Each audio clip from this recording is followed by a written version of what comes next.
Nah, dalam video ini kami telah mengunjungi salah satu swalayan Lotte Mart yang berada di Jalan Boulevard Makassar, tepatnya dalam Mall Panakukang. Nah, Lotte Mart sendiri ini adalah bisnis retail tipe hypermart yang menyediakan makanan, peralatan rumah tangga, pakaian, dan barang elektronik. Lotte Mart memiliki konsep toko yang mengedepankan harga yang rendah bagi pelanggan dan biaya rendah bagi perusahaan. Sekarang kami mendatangi bagian bahan pangan. Yang pertama itu buah-buahan. Cara untuk membeli buah-buahan di Lotte Mart ini, kita mengambil plastik yang telah disediakan. Setelah itu kita harus menimbang berapa banyak buah yang kita ambil. Nah, dapat kita lihat buah-buahan yang ada di Lotte Mart ini beragam, seperti jeruk, anggur, apel, semangka, dan lain sebagainya.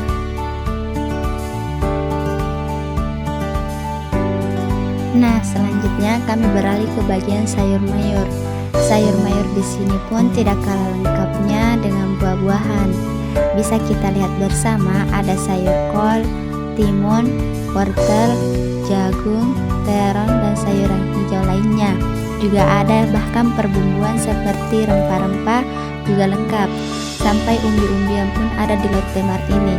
Memang kebanyakan barang yang selalu laris yang diserbu oleh kebanyakan pelanggan adalah sayur mayur, karena biasanya barang yang diberi potongan harga yaitu barang yang sangat laris karena dapat membuat harganya menjadi lebih murah.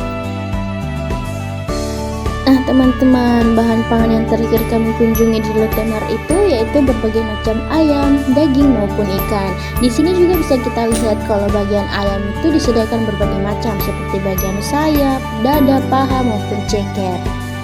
Kalian juga tidak perlu khawatir, di Lotte Mart ini tidak hanya menyediakan bahan pangan seperti yang kami kunjungi. Lotte Mart juga menyediakan bahan-bahan lainnya seperti cemilan, peralatan mandi, dan sebagainya. Semuanya lengkap, bukan? Sekarang kita sudah berada di bagian kasir. Untuk metode pembayarannya bisa menggunakan cash atau dengan metode transaksi online. Menariknya, di swalayan tersebut menghadirkan promo dengan cashback 20% maksimum 10.000 per transaksi jika menggunakan scan QRIS Octomobile. Itulah hasil observasi kami. Terima kasih teman-teman.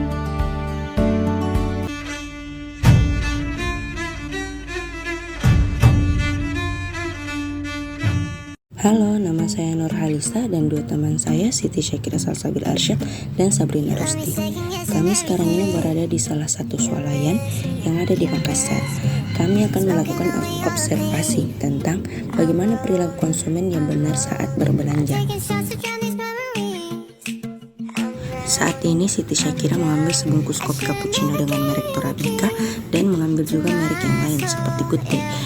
Syakira memperhatikan komposisi, nilai gizi, dan berat kemasannya, lalu membandingkan harga dari dua merek tersebut sehingga memperoleh harga yang murah pada merek Torabika daripada merek Good Day dengan spesifikasi komposisi yang sama dan berat dan isi yang sama, sehingga Siti Syakira memilih membeli kopi cappuccino merek Torabika karena keuntungan yang diperoleh dan harga yang murah dari merek yang lain.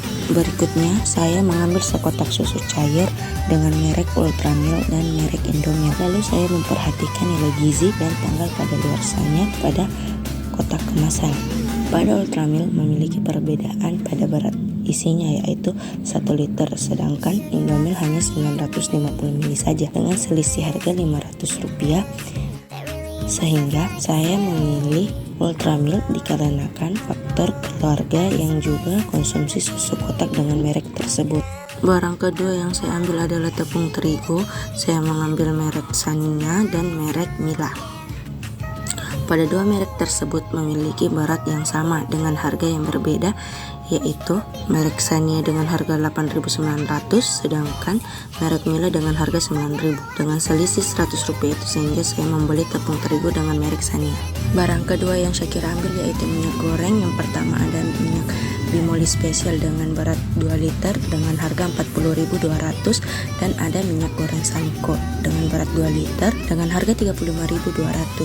Dari kedua minyak tersebut, Syakira lebih memilih minyak Bimoli karena memang ada harga, ada kualitas, sehingga dia memilih Bimoli.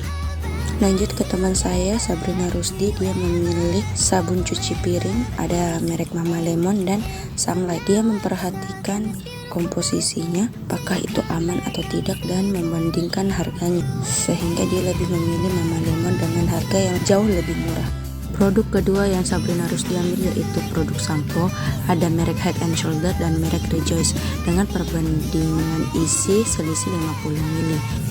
Dengan harga di Rejoice 60.400, sedangkan Head and Shoulder dengan harga 66.000, sehingga Sabrina Rusdi lebih memilih sampo Rejoice karena dari rekomendasi seorang temannya. Terakhir yaitu pembayaran. Pada swalayan ini semua metode pembayaran diperbolehkan, yaitu bisa tunai, debit, kredit, ataupun transfer. Sekian dari kami. Wassalamualaikum.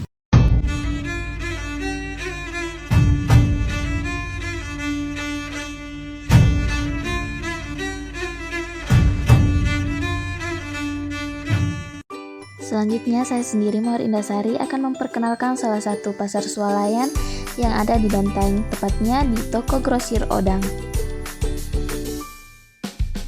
Seperti yang kita lihat, toko ini menyediakan berbagai macam kebutuhan rumah.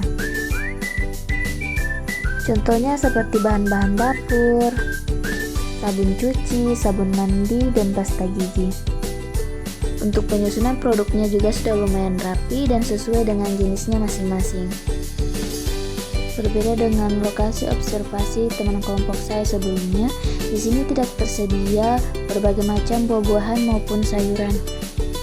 Selain itu, di sini juga tidak tercantum harga maupun diskon. Namun, toko ini sangat memperhatikan dan teliti akan masa kedaluarsa produknya. Nah, di sini juga tersedia berbagai macam makanan beku seperti nugget, sosis, dan bakso. Selanjutnya kita ke metode pembayaran toko ini.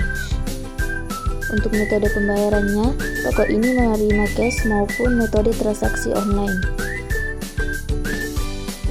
Jadi itulah hasil observasi saya pada salah satu pasar swalayan yang ada di Bantaeng. Cukup sekian dan terima kasih. Halo semuanya, sekarang kita berada di tempat yang akan kita amati bersama, tentunya untuk mendapatkan pemahaman yang mendalam tentang dinamika pasar, termasuk tren konsumen dan peluang yang ada. Di saat memulai observasi ini, saya memperhatikan dengan seksama lingkungan sekitar, mencatat detail-detail kecil yang mungkin berpengaruh pada pengalaman konsumen di toko ini.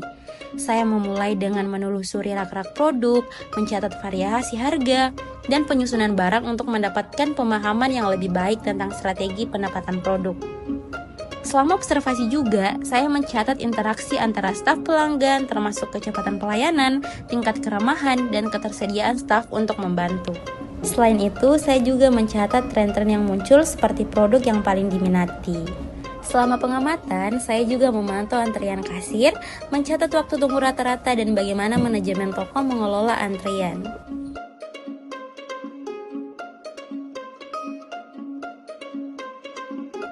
Baik, telah kita saksikan bersama hasil pengamatan observasi kita kali ini. Saya Asti Darwis, terima kasih.